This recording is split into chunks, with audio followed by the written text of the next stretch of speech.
Assalamualaikum warahmatullahi wabarakatuh. Halo semuanya, perkenalkan nama saya Siti Halimah dengan NIM 22101212201010 dari Program Studi Pendidikan Fisika Universitas Lambung Mangkurat. Di sini saya akan membuat video mengenai permasalahan mutu pendidikan di Indonesia untuk memenuhi tugas ujian akhir mata kuliah Manajemen dan Administrasi Sekolah yang diampu oleh Ibu Dr. Sulistiana, SPD, MPD. Langsung saja kita ke videonya yuk.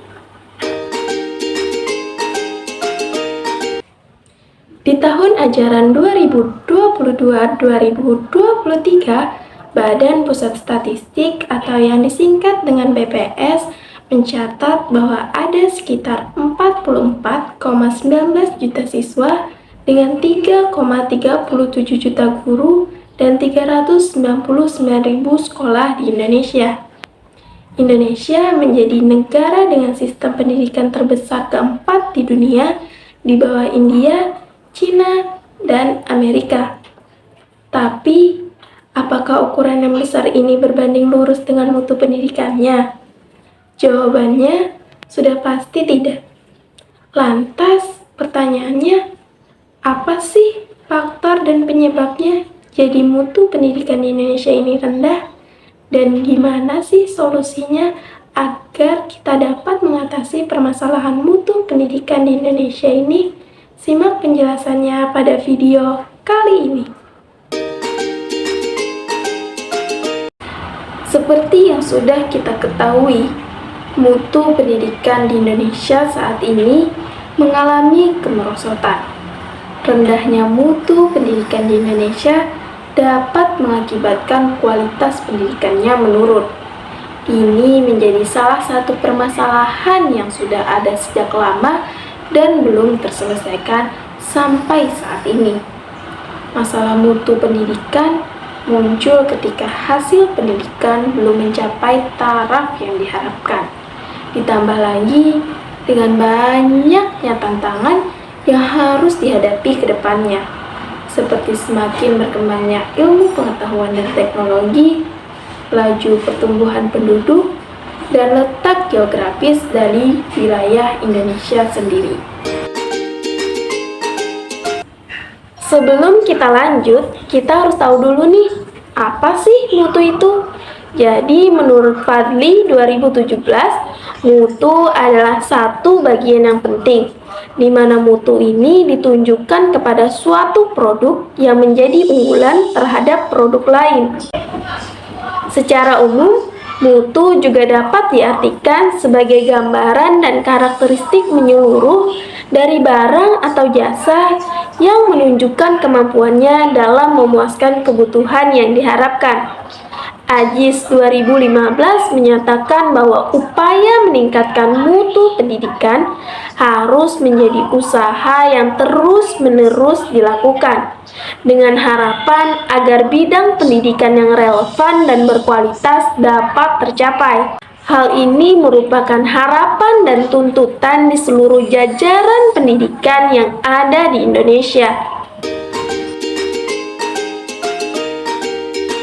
Nah, di awal video tadi kan ada pertanyaan nih, apa sih faktor dan penyebab mutu pendidikan di Indonesia itu rendah? Jadi, menurut Patandung dan Pangguan 2022, ada dua faktor utama yang mempengaruhinya, yaitu faktor internal dan faktor eksternal. Faktor internal meliputi jajaran dunia pendidikan seperti Departemen Pendidikan Nasional, kebijakan Dinas Pendidikan Daerah, dan kebijakan dari sekolah. Dalam hal ini, pengaruh dan dukungan dari pihak-pihak terkait sangatlah dibutuhkan agar pendidikan senantiasa selalu terjaga dengan baik. Kemudian, faktor eksternal meliputi dimensi ekonomi, sosial, politik, dan budaya, serta global. Kemudian, penyebab dari rendahnya mutu pendidikan di Indonesia dibagi menjadi 3. Yang pertama adalah kurangnya kompetensi para pendidik dalam menggali potensi para peserta didik. Kemudian penyebab yang kedua adalah masalah efektivitas, efisiensi, dan standarisasi pengajaran. Keadaan ini tergambar dari minimnya sarana belajar, masih banyaknya guru yang belum sejahtera, rendahnya prestasi siswa, pendidikan yang tidak merata, dan mahalnya biaya pendidikan. Kemudian penyebab yang ketiga adalah kurikulum yang cenderung bersifat sentralistik. Maksudnya adalah kurikulum itu hanya dibuat untuk daerah tertentu saja, padahal lokasi dan peserta didik itu berbeda-beda. Sehingga kurikulum ini jatuhnya tidak memperhatikan kebutuhan peserta didik di masa depan. Meskipun saat ini pemerintah sudah mulai menerapkan kurikulum merdeka yang mana menyesuaikan dengan minat dan bakat peserta didik.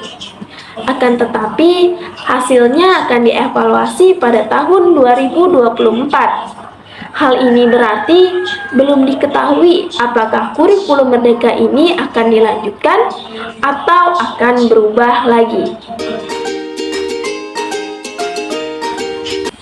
Berdasarkan paparan-paparan tadi, maka salah satu solusi agar mutu pendidikan di Indonesia dapat meningkat adalah dengan adanya manajemen mutu pendidikan, di mana manajemen mutu pendidikan harus dipelihara secara kontinu guna memenuhi kebutuhan dan kemauan masyarakat.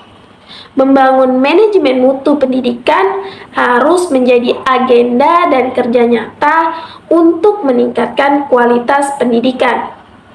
Di lingkungan lembaga pendidikan, konsep manajemen mutu pendidikan secara sederhana dapat dilihat dari perolehan angka hasil ujian atau bagaimana alumni lembaga pendidikan tersebut dapat mengaplikasikan perolehan ilmu pengetahuannya dalam kehidupan sehari-hari di lingkungan masyarakat. Kemudian, untuk meningkatkan mutu pendidikan diperlukan yang namanya akreditasi. Akreditasi adalah sebuah bentuk penjaminan mutu sekolah sebagai lembaga pendidikan di Indonesia. Akreditasi merupakan kegiatan penilaian yang dilakukan oleh pemerintah maupun lembaga mandiri yang berwenang untuk menentukan kelayakan program dan satuan pendidikan pada jalur pendidikan formal dan non-formal di setiap jenjang dan jenis pendidikan, yang mana didasarkan pada kriteria yang telah ditetapkan. Kriteria tersebut mengacu pada Standar Nasional Pendidikan. Berdasarkan Standar Nasional Pendidikan, ada 8 standar yang menjadi acuannya. Yang pertama adalah standar kompetensi lulusan, yang kedua standar isi, yang ketiga standar proses, yang keempat standar pendidik dan tenaga kependidikan, yang kelima standar sarana dan prasarana, yang keenam standar pengelolaan, yang ketujuh standar pembiayaan pendidikan, dan yang kedelapan adalah standar penilaian pendidikan.